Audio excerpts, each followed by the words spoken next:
तो भगवान कहते हैं कि नियम में एक तप है। और अगली बात कही है हवन, यज्ञ। रोज नहीं कर पाते हैं, 8 दिन में, 10 दिन में, 15 दिन में यज्ञ। यज्ञ का धुआं जहाँ जहाँ तक पहुँचता है वहाँ पूरी समष्टि का कल्याण हो जाता है। भगवान जब 12 नियमों का वर्णन कर रहे हैं तो उन्होंने उसमें हवन को, यज्ञ को जरूर जोड़ा है।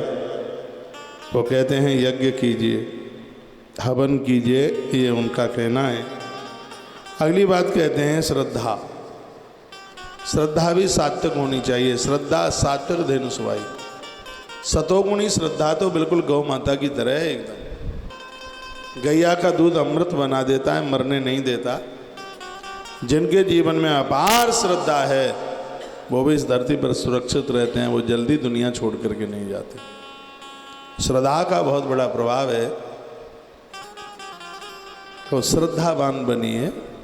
श्रद्धावान लभते ज्ञानम। जिनके पास श्रद्धा होगी, ज्ञान उनके पास ऐसे दौड़ता आ जाएगा जैसे नदियां सागर के पास दौड़ती दौड़ती पहुंच जाती हैं। जो भी कोई काम करते हैं आप श्रद्धा से करिए, विवेक पूर्ण कीजिए, उस कार्य को करने में आनंद आता है। अगली बात भगवान कहते हैं अतिथि सेवा। कृष्ण कहते हैं उद्धव, यदि मुझे कोई अपना बनाना चाहता है तो आने वाले अतिथि को भोजन जरूर कराए, उसको जिमाए। ये आदत अपने अंदर डाल लीजिए। होटल वाले मत बनिए। हिसाब मत लगाइए कि 75 रुपया किलो दाल है, 35 रुपया किलो आटा है। हिसाब मत लगाइए। ये सब कुछ जो है वो हमारे बाप का नहीं है, ये सब ईश्वर ने दिया है, परमात्मा ने दिया है। आपके पास 2 रोटी से ज़्यादा रोटी हैं तो वो बांट कर खाने के लिए ज़रूरतमंद लोगों को दीजिए। क्या अद्भुत बात भगवान कहते हैं, प्रभु आपके लिए बड़ी बड़ी धन्यवाद है। कहते हैं वो अतिथि सेवा। अतिथि सेवा किसको कौन करेगा? घर में बुढ़ा बुढ़िया के लिए 2 रोटियां नहीं। मेहमान आ जावे, रिश्तेदार आ जाए और समझौते वाला जॉइंट फैमिली वाला मेहमान, 4 भाइयों का एक मामा आ जाए तो कौन पूछता है मामा किधर जाए? मामा तो भूखा ही सो जाए, सोए अपने घर में ही जाके कलेवा कर ले, कौन पूछेगा मामा को? तो वो तो जॉइंट फैमिली का है ना रिश्तेदार। ग्रंथ कहता है, भगवान श्री कृष्ण कहते हैं वहाँ मैं रहता हूँ, वहाँ से जाता नहीं। जिन घरों में अतिथि सेवा होती है उन्हें मेरी प्राप्ति होती है। आवे अतिथि द्वार पर करो सकल सम्मान। ना जाने किस भेष में मिल जाएं भगवान। पता नहीं भगवान कौन से रूप में आ जाए। बहुत लोगों के घर में कनस्तर में आटा रुकता ही नहीं। कनस्तर खाली ही पड़ा रहता है क्योंकि वो उदार नहीं है। इसलिए जिमाने में उदार नहीं है। उदारता जिमाने में बहुत उदार बनी। यशोदा मैया की तरह रोज घर में प्रतीक्षा कीजिए। आज मेरे दरबारे पर कोई आवे, मेरी रसोई को जूठा करके चला जाए तो मैं कृतकृत हो जाऊंगी, मैं धन्य धन्य हो जाऊंगी।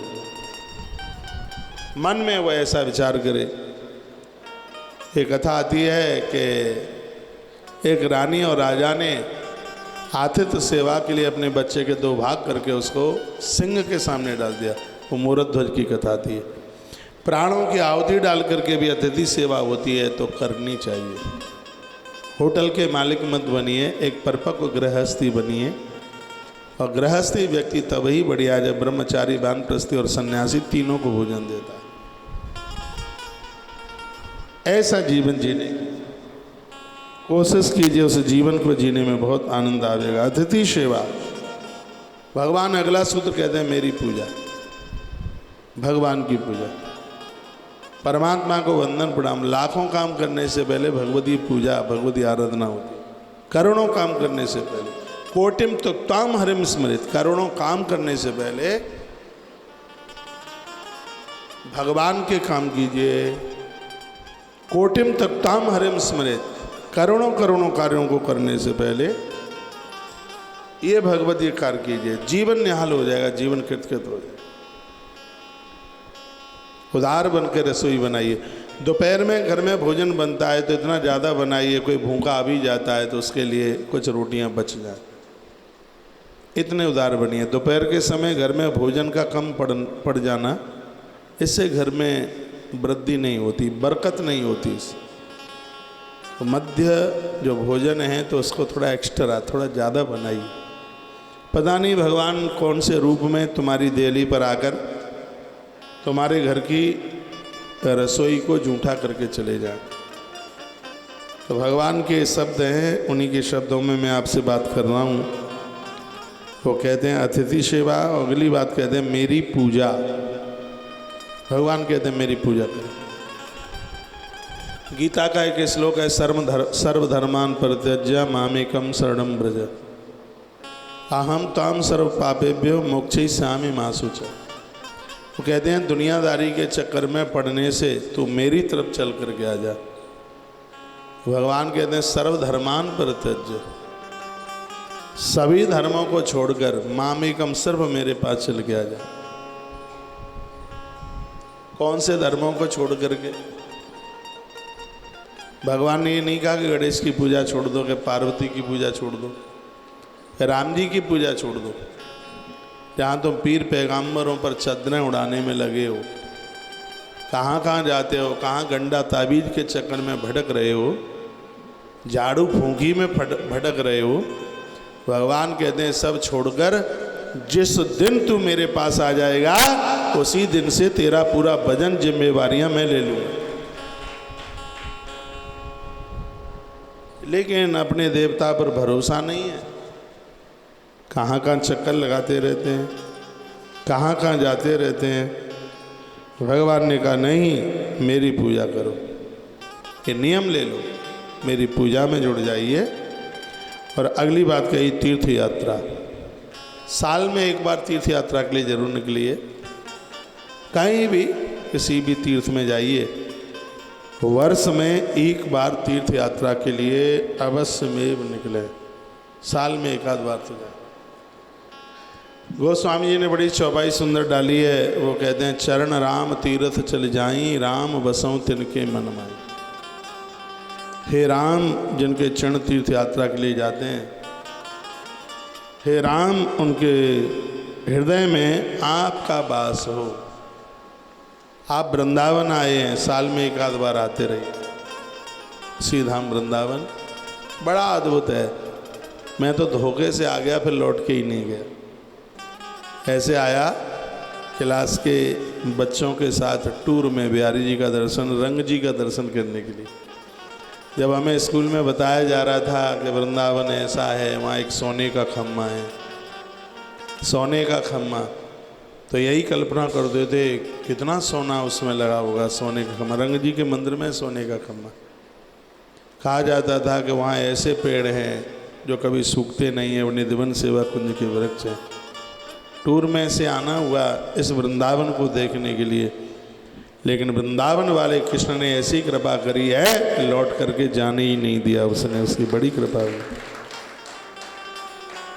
ऐसे तीर्थों के साथ जुड़ करके रहिए। इन तीर्थों का संग मन छोड़िए। कमाना धमाना का पूरा जीवन है। आप कमाते कमाते हाल ही बूढ़े हो गए हैं, क्या मिल गया है? ठन पाल मदन गोपाल। खूब मेहनत करी है, खूब कमाया, मिला क्या है? पुदीना की चटनी मिली, और क्या मिल गया है? क्या मिला है? पूछना अपने से ज्येष्ठ श्रेष्ठों को पूछना, उनको पूछ लेना जिन्होंने खूब कमा के मकान बनाए, बच्चों को बड़ा किया, बच्चे नौकरी के लिए चले गए। पूछना इन बच्चों ने कितने पाम तुम्हारे दबाए। तुम्हारे बच्चों से तो हमारे गुरुकुल के बच्चे बहुत अच्छे हैं, बहुत प्यारे हैं। एक भी दिन ऐसा नहीं निकलता जिस दिन रात्रि को सोने से पहले ये मेरे पास ना आते हो। कोई उंगलियां खींचता है, मुझे अभ्यास नहीं है, इसमें बच्चों के संस्कार मजबूत होते हैं। कोई उंगलियां खींचता है, कोई मेरे बालों को ऐसे करता है, यूं करेगा, यूं ऐसे, कोई तलवे घिस रहा होगा, कोई सिर में ऐसे कर रहा होगा, यूं अपने आप। आपके बच्चे करते हैं कभी? एक भी गुरुकुल का बच्चा ऐसा नहीं है जो सुबह वंदन प्रणाम ना करता हो। आपके बच्चे आपको कितना प्रणाम करते हैं, आप उन्हें संस्कार देते ही नहीं हैं, टम्पू की तरह मुंह उठा करके चलते हैं। बिल्कुल तुम्हारी बात नहीं मानी जाती, बिल्कुल तुम्हें समझा ही नहीं जाता कि तुम मम्मी पापा हो इनके, क्या दे रहे हो तुम इन्हें, क्या इनसे तुम उम्मीदें रख सकते हो।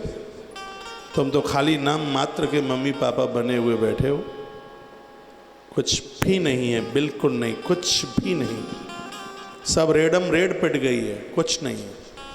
लोग आपके घर आते हैं, बच्चे प्रणाम करते नहीं, ये गिलास पानी उठा के पीने को दे सकते नहीं, बस तुम ही जो कर लो सो कर लो।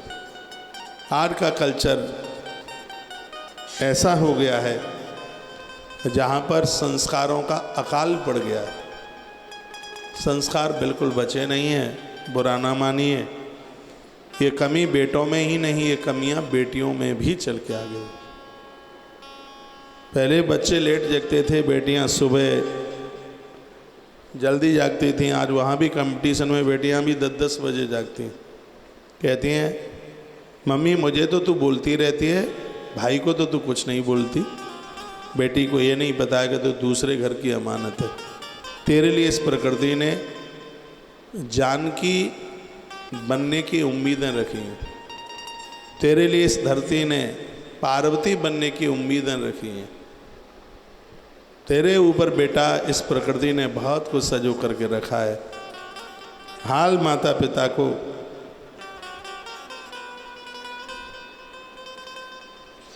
जवाब दे दिया जाता है।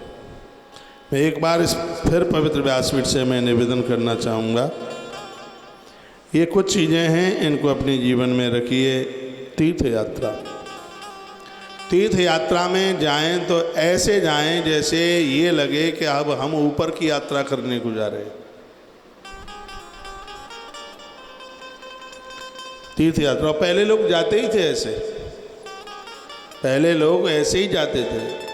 पहले बुढ़ापे में वानप्रस्थी जीवन में लोगों का जाना होता था, और जब कोई तीर्थ यात्रा के लिए, 4 धाम के लिए जाता था तो इतनी भीड़ हो जाती थी आसपास के गांवों से, और रो रो करके दादा दादी को विदा किया जाता था। ये सोचा ही नहीं जाता था कि लौट के आ जाएं तो ठीक है, नहीं भी आ पावे तो वो आदमी मस्त होके जाता था कि कोई भी जीवन में अब काम बकाया नहीं है जो मैं नहीं कर पाया। और जब वो तीर्थ यात्रा से आता तो प्रसाद लेके आता, 25 गांव के लोग इकट्ठे हो जाते थे कि ताऊ जी तीर्थ यात्रा करके आए। आप तीर्थ यात्राओं में जाते हैं, कितना क्या प्रसाद लेके आते हैं कि आप ही जाने, आपको ही पता होगा। तीर्थ यात्रा स्वच्छता का, पवित्रता का प्रतीक है। जो घर में है वही तीर्थ में है। फर्क क्या है, अंतर क्या? जैसे घर में रह रहे हैं वैसे ही तीर्थ में रह रहे हैं। तीर्थ में रहने वाले के जीवन में तो परिवर्तन दिखाई दे।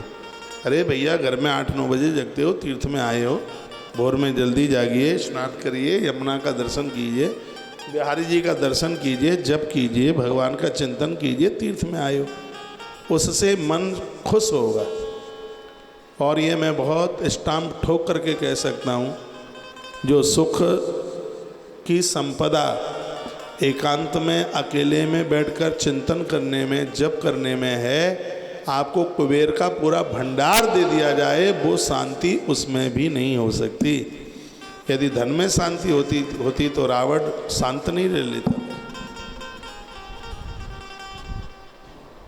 तीर्थ जाने का अभ्यास कीजिए, तीर्थों में जाकर के भजन करें, अच्छी सोच रखें, अच्छा सोचें। ऐसा वर्णन किया जा रहा है तीर्थ यात्रा।